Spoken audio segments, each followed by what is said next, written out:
Hello and welcome to H ban academy, जहां हम discuss करेंगे इतिहास के कुछ ऐसे डिफाइनिंग इवेंट्स जिन्होंने हमारी दुनिया बदल दी।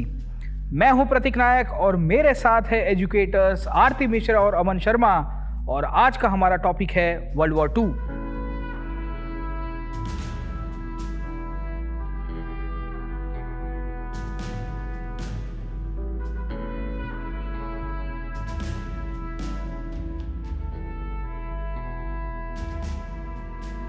हम वर्ल्ड वॉर 2 की बात उसके सबसे बड़े एंटागनिस्ट एडोल्फ हिटलर के बिना कर ही नहीं सकते।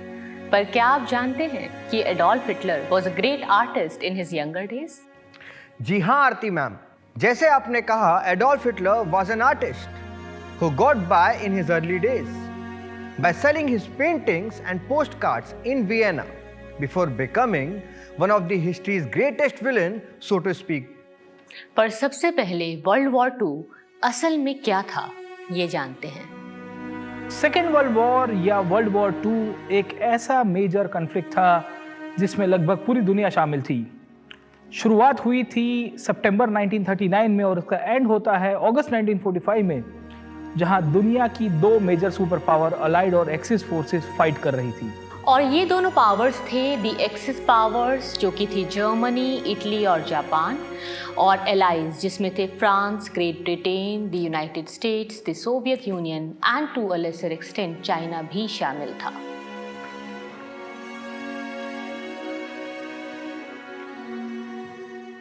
World War II is a continuation of World War I due to unresolved issue.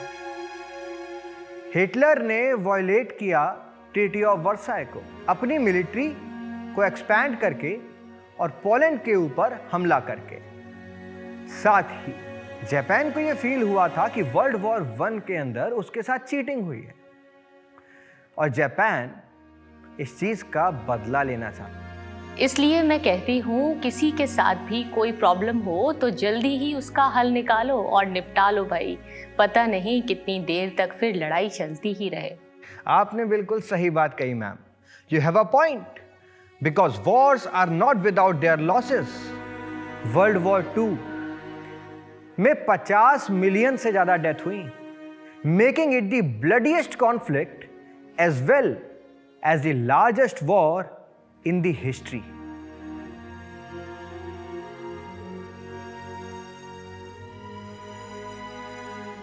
अब जानते हैं ये वॉर क्यों और कैसे शुरू हुआ। हिटलर जिस दिन से जर्मनी के ऊपर सत्ता के ऊपर आया था, तब से उसने एक्सपांशनिस्ट पॉलिसी को अडॉप्ट करना शुरू किया था, और इसी के कंटिन्यूएशन में हिटलर ने 1939 तक आते आते पोलैंड को इन्वेड और ऑक्यूपाई करने की ठान ली। पोलैंड को यह विश्वास था कि ब्रिटेन और फ्रांस दोनों उसे सपोर्ट करने आएंगे अगर गलती से हिटलर ने उनके ऊपर मिलिट्री अटैक किया। हिटलर को कोई फर्क नहीं पड़ा, क्योंकि जब वो कमिटमेंट करता था तो वो अपने आप की भी नहीं सुनता था। पर पहले उन्हें इस पॉसिबिलिटी को न्यूट्रलाइज करना था कि सोवियत यूनियन, जो कि पोलैंड के नेबर्स हैं, वो उस इन्वेशन को रेजिस्ट ना करे। सीक्रेट नेगोशिएशंस चल रहे थे और इन सीक्रेट नेगोशिएशंस के अंदर ही साइन किया गया German Soviet non aggression pact. यह पैक्ट मॉस्को के अंदर अगस्त 23, 24, 1939 को साइन किया गया था। And in a secret protocol of this pact, the Germans and the Soviets agreed that Poland should be divided between them, with the western third of the country going to Germany and the eastern 2/3 being taken over by the USSR.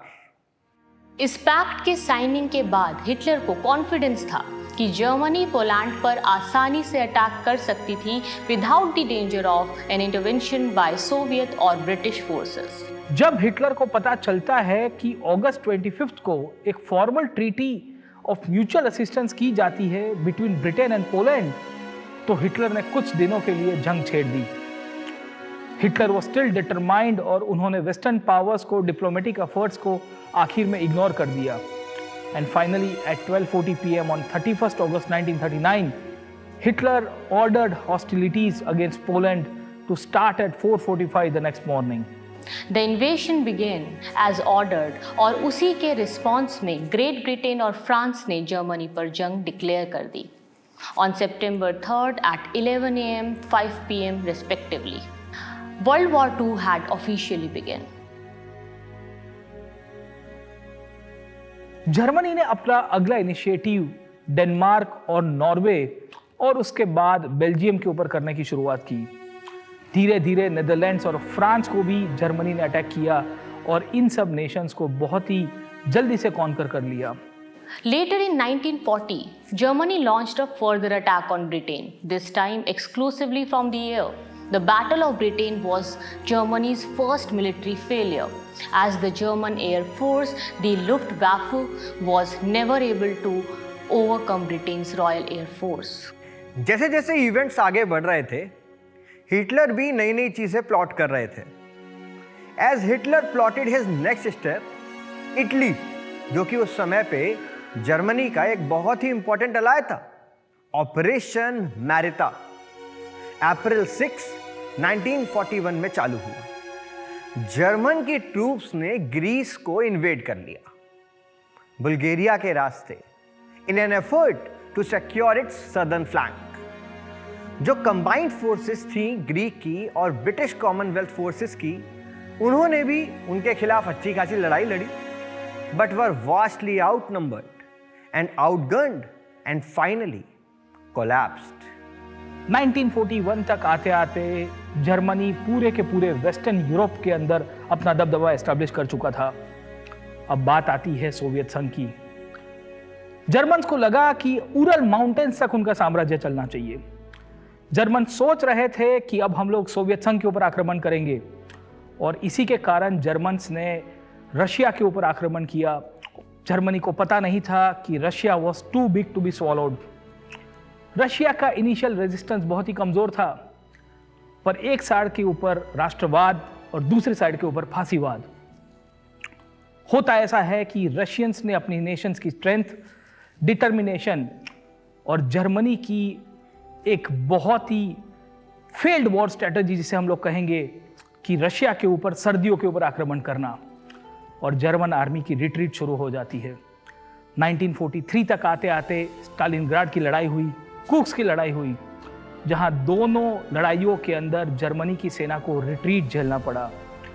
During the course of 1944 the Germans were slowly but steadily forced out of the Soviet territory, after which the Russians pursued them across the eastern Europe and into the Germany itself in 1945.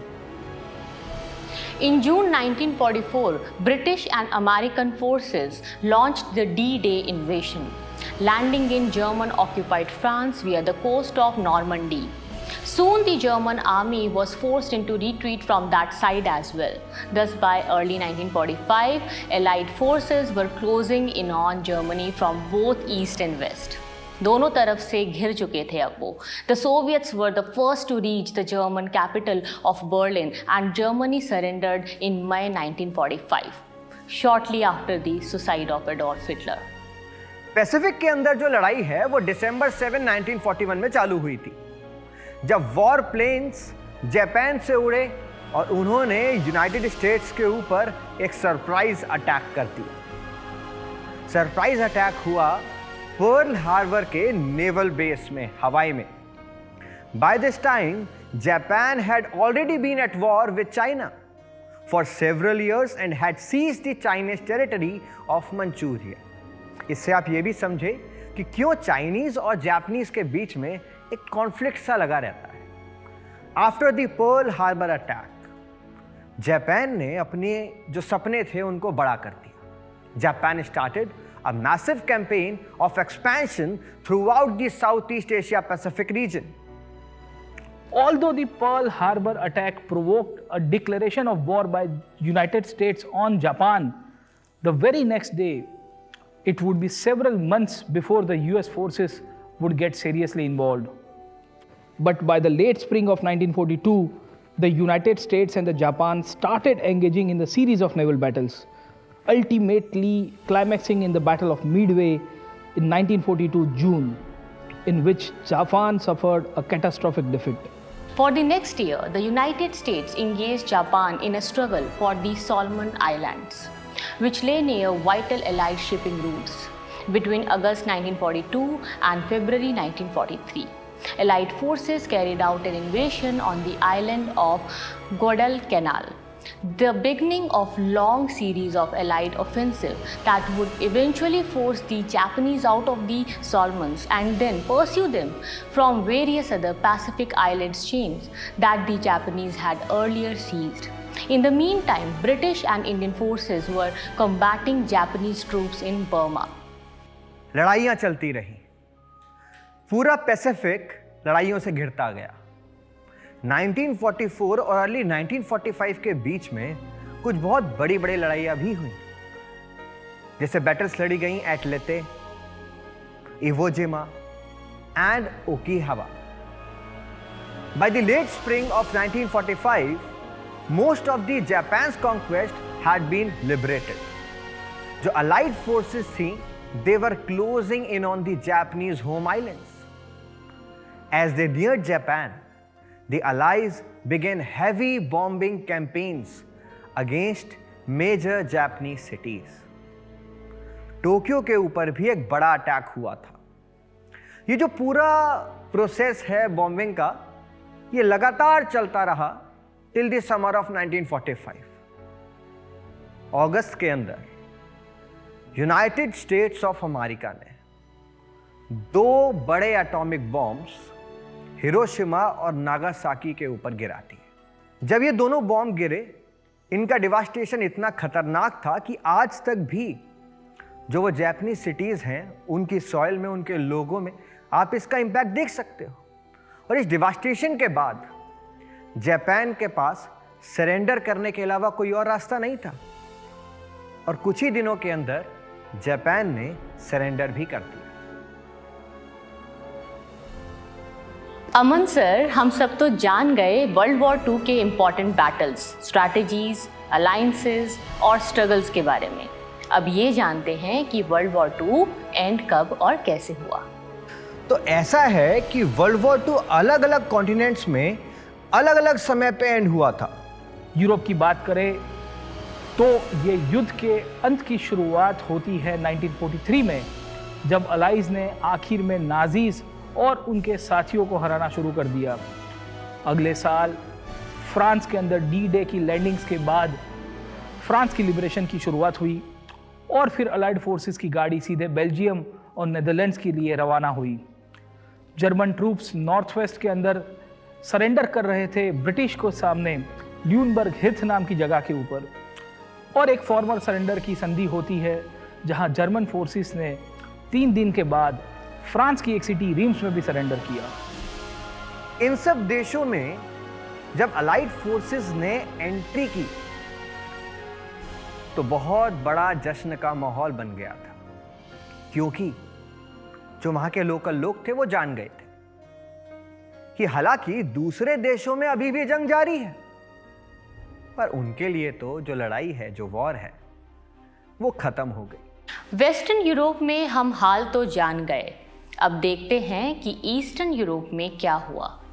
1943 में जब Soviet troops ने Germany को battle of Stalingrad में हराया तो मानो बाजी पलट गई। अगले 2 सालों में स्टालिन की रेड आर्मी ने धीरे धीरे जर्मन्स को सोवियत इलाकों से भगाना शुरू किया और फिर अपने नेबरिंग कंट्रीज को भी लिबरेट करना जारी किया। In contrast to Western Europe, however, there were few celebrations at their arrival. जश्न का माहौल उस जगह पर थोड़ा फीका था। हाँ भाई, क्यों सेलिब्रेट करेंगे? क्योंकि काफ़ी ईस्टर्न यूरोपियन देशों के लिए यूएसएसआर एक दुश्मन देश समान था। कभी यूएसएसआर बाजी के इस साइड होता है और कभी दूसरी साइड। ईस्टर्न यूरोप की समस्या ऐसी थी कि हम करें तो क्या करें, बोले तो क्या बोलें, क्योंकि हंगरी और रोमानिया ने ज़्यादा तो जंग सोवियत के अगेंस्ट लड़ी थी, जो कि तब नाजीज़ के अलाइज थे, और पोलैंड और काफ़ी सारे Baltic state simply did not trust the USSR, क्योंकि वही यूएसएसआर ने जर्मनी के साथ वॉर की शुरुआत में उन्हें इन्वेड किया था। तो जब यूएसएसआर की रेड आर्मी उन्हें लिबरेट करने आई तो उन्होंने भी हाथ जोड़ दिए और बोला, आप बस करो भाई, आप क्या चाहते हो आप ही जानो। बाय स्प्रिंग 1945 अलाइज ने जर्मनी को दोनों ओर से घेर लिया था। हिटलर जान चुका था कि जंग उसके हाथ से निकल गई थी और उसका टाइम अप हो गया था, और इसी के कारण 29 अप्रैल 1930 को हिटलर कुछ अपने गिने चुने साथियों के साथ बर्लिन में अपने बंकर पे बैठा हुआ है। उसकी गर्लफ्रेंड ईवा ब्राउन भी उसके साथ थी। एक जश्न होता है, हिटलर अपनी गर्लफ्रेंड के साथ शादी मनाता है, अपने सेक्रेटरी को बुलाता है और अपनी आखिरी विल बताता है कि इसके बाद आपको क्या करना है।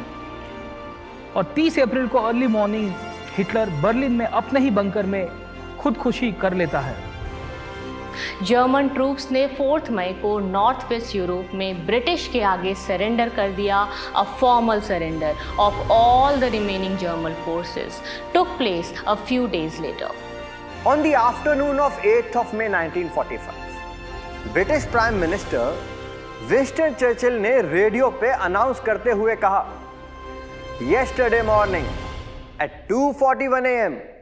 at General Eisenhower's headquarters, General Jodl, the representative of the German High Command, and Grand Admiral Donitz, the designated head of the German state, signed the act of unconditional surrender of all German land, sea, air forces in Europe.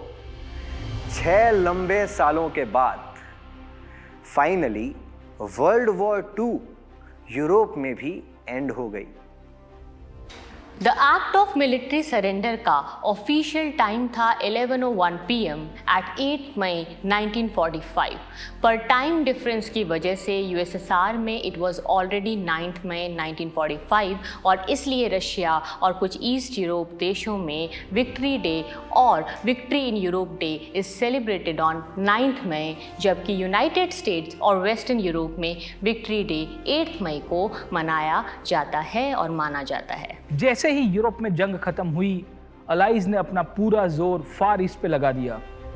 6 अगस्त 1945 को United states ने Japan में Hiroshima पर atomic bomb का हमला कर दिया।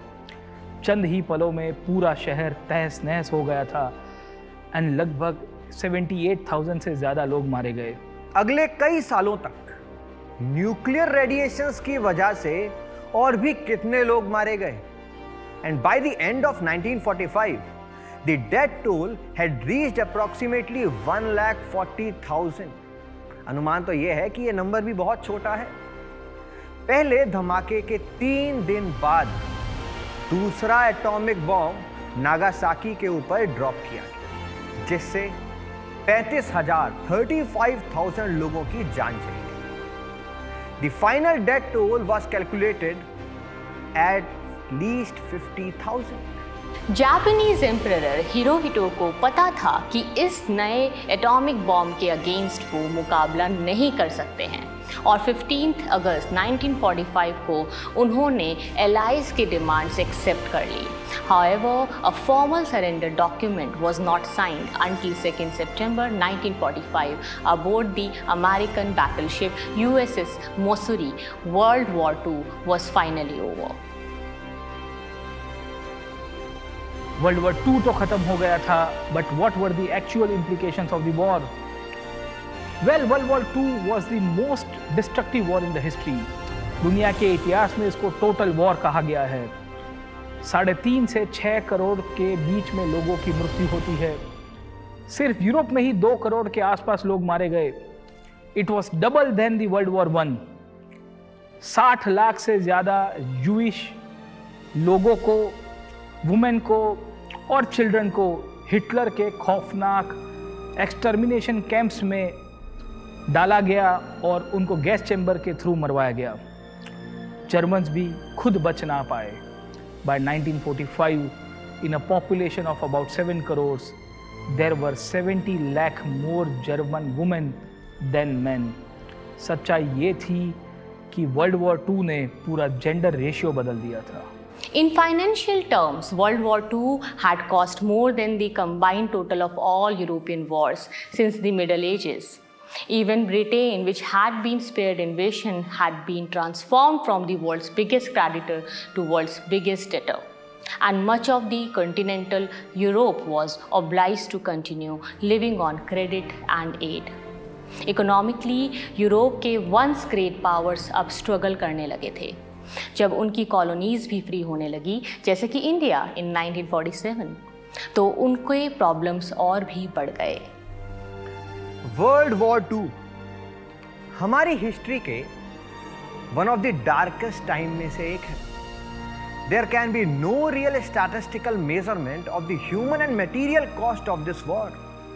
कोई भी फिगर रिप्रेजेंट नहीं कर सकती कि कितनी ह्यूमन माइजरी हुई, कितनी सफरिंग हुई, कितने लोगों को अपना घर छोड़ के जाना पड़ा, डिसलोकेट होना पड़ा, कितनी इकोनॉमिक लाइफ, कितनी सोशल लाइफ और कितनी कल्चरल लाइफ भी डिस्ट्रॉय हो गई। फिजिकल डिस्ट्रक्शन तो इस वॉर के अंदर बहुत ज़्यादा ही हुआ था।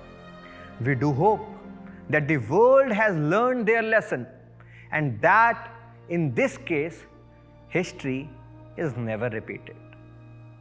तो ये थी वर्ल्ड वॉर 2 की history only on Edged, brought to you by Unacademy. अगर आप यूपीएससी के एस्पिरेंट हो तो वर्ल्ड हिस्ट्री के कई सारे ऐसे इंपॉर्टेंट इवेंट्स हम एज्ड पर कवर करने वाले हैं, making it simple, easy, informative and interactive for you to understand. तो ज़रूर सब्सक्राइब करें और हमारे दूसरे वीडियोज़ को भी देखें और लाइक भी करें, एंड ऑफ कोर्स अपने यूपीएससी एस्पिरेंट दोस्तों के साथ भी शेयर करें। और यदि आपको ये वीडियो पसंद आया तो हमें कमेंट्स में ज़रूर फीडबैक दें। Till the next time, it's me Aarti Mishra. मैं प्रतीक नायक। और मैं अमन Sharma. See you on another episode of Edged by Unacademy.